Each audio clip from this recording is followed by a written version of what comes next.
El aporte de la política. Descubre el verdadero sentido de la política, el poder y la democracia.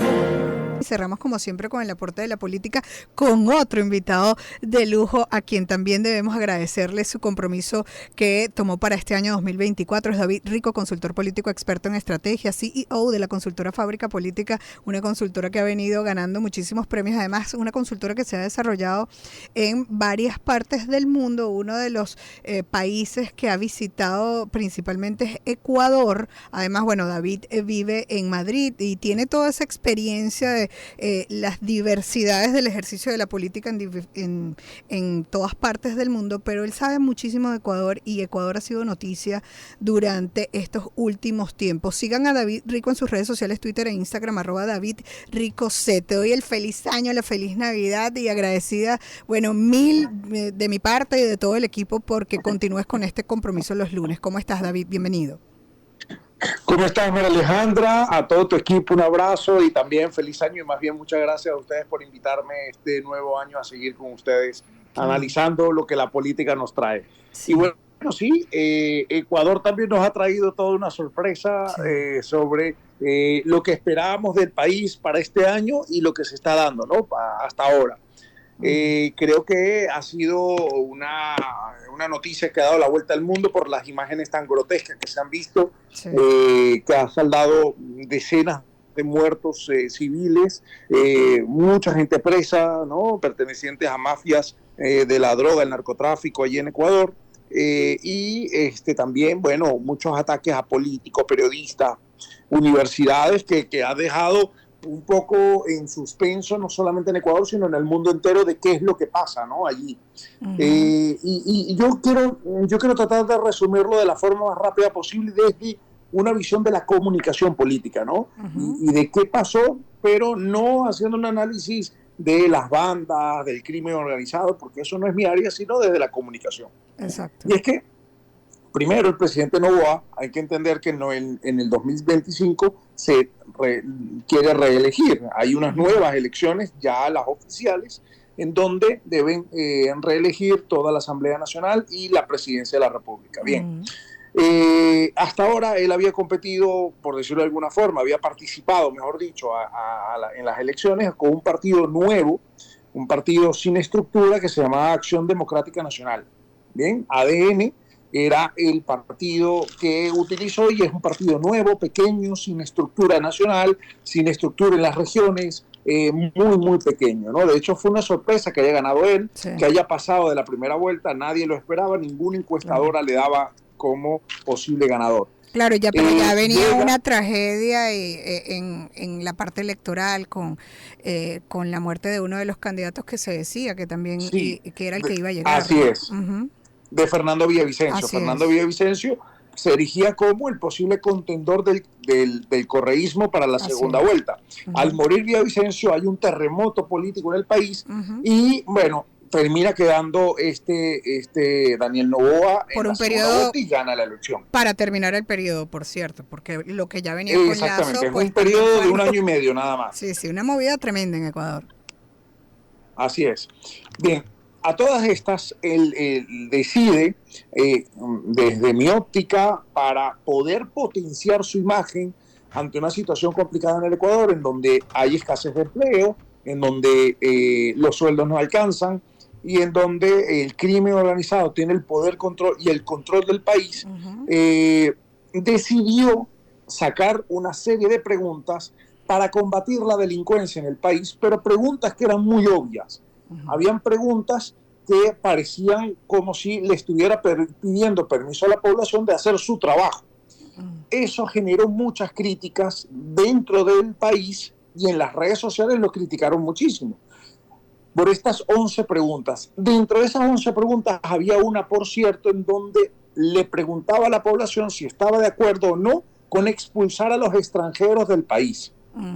Esa pregunta en Ecuador significa a los venezolanos, porque hay pocos extranjeros de otras nacionalidades. ¿Ven? Ahora bien,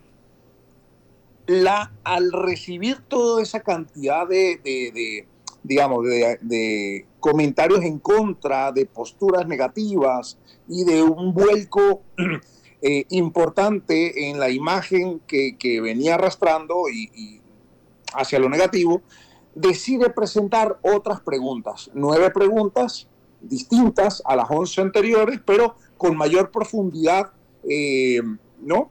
Al cambiar las preguntas, entonces todo el mundo decía que era una maniobra electoral, que no era una maniobra por cambiar o mejorar la situación de la inseguridad, sino que era una maniobra para repetir en año y medio y utilizar el dinero del Estado como una campaña electoral adelantada. Esta opinión en contra se dio un día antes de que explotara todo esto. Sí. Al día siguiente, alias Fito, que es un delincuente importante en el Ecuador, un delincuente de gran calibre, estaba recluido en una cárcel de máxima seguridad y se escapa. Se escapa de la cárcel y como medida siguiente, el presidente declara estado de emergencia, un estado de excepción en el país, y acompañado de los militares en la calle.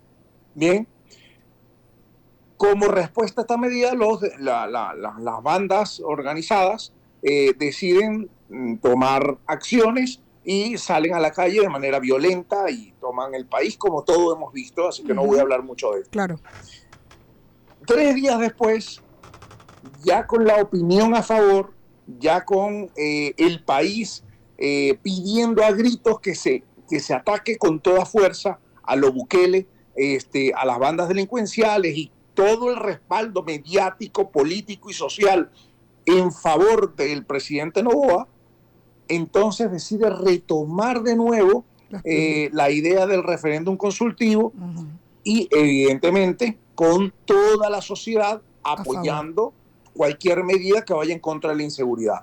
Entonces, al final lo que ocurrió es que intentó hacer una jugada que le sale muy mal, de manera fortuita o no, se escapa Fito y deciden tomar medidas ante la escapada de la cárcel de Fito, y esto genera un cambio de imagen total en favor del presidente, que ahora lo utiliza para volver a retomar el tema de las preguntas de la consulta, que es una consulta que mucha gente criticaba porque le cuesta al país $60 millones que no tienen, porque semanas antes el ministro de Economía había dicho que el país estaba en bancarrota, básicamente.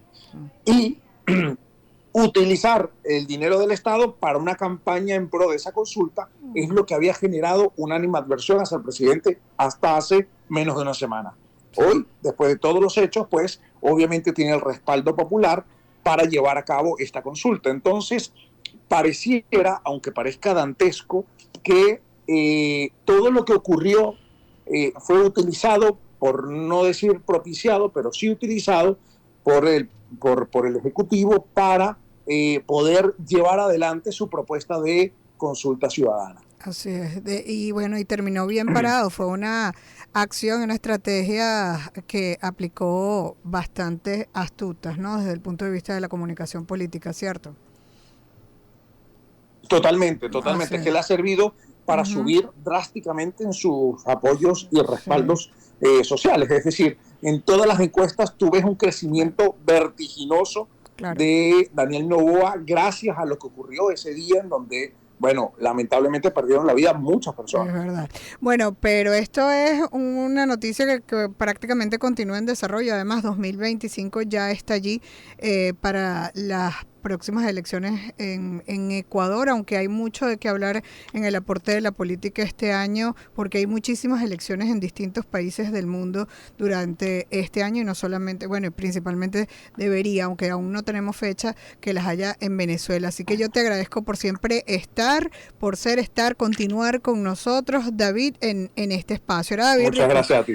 Era David Rico, consultor político, experto en estrategia, CEO de la consultora Fábrica Política. Síganlo en sus redes sociales, @DavidRicoC. Despedimos desde la Gerencia General Juana Bellorín, Armando López y Luis Pérez, desde la edición y grabación Luis Rodríguez, desde el control técnico en la coordinación de producción general del Circuito Unión Radio Jesús Salazar, desde la jefatura de producción de Unión Radio 93.7 FM se despide Alexandra Gamboa. Jessica Molina lo hace desde la producción general del programa, desde la la redacción de mundour.com en Anzoátegui, Saraí Portillo. La suscrita se despide desde el micrófono María Alejandra Malaver Bellorín, certificado de locución 36.581 y de productor nacional independiente 6.264. Sigan nuestras redes sociales, las de Gente y Ciudad, Twitter, Instagram, TikTok, @Gente y Ciudad ORG. Mis cuentas personales también son iguales en todas las redes, Twitter, Instagram, TikTok y LinkedIn, @Male Malaver. Pueden escuchar nuestras entrevistas a todos los profesionales, les recuerdo, por todas las plataformas podcast o también en nuestra web genteyciudad.org. Nos despedimos, no sin antes recordarles que el objetivo es convertirnos en el ciudadano que el planeta necesita a partir de nuestra acción individual. La estrategia, dar siempre lo mejor de nosotros.